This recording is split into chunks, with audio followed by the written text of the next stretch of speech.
চলে যেতে হবে। দালান ঘর, বাড়ি ঘর, টাকা পয়সার জন্য পাগল হয়ে থাকি আমরা, কিন্তু এটা আমার আসল ঘর নয়। যেই গোসলখানাটারে আমি এত সুন্দর করে টাইলস করে ইটালিয়ান ফিটিংস দিয়ে বানালাম, আমার জীবনের শেষ গোসলটাকে ওই গোসলখানায় হবে? কথা বলেন, যেখানে লাশ ধোয়ায় ওইখানে আমার গোসল হবে, এগুলো আমরা ভাবতে চাই না।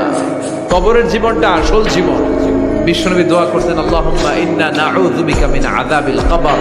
আল্লাহ, আমি আপনার কাছে কবরের আযাব থেকে পানাহ চাই, কবরের আযাব থেকে বাঁচতে চাই। এই কবরের মধ্যে অনেক ফিতনা হবে, অনেক সুয়াল হবে। কবরে প্রশ্ন আছে না নাই? কথা বলেন।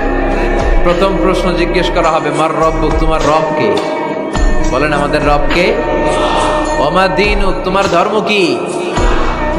বিষ্ণুবীর চেহারা দেখিয়ে বলা হবে, আচ্ছা আরিফু মান হাযার রাজুল, এই লোকটারে চিনো? আমরা কি বলবো?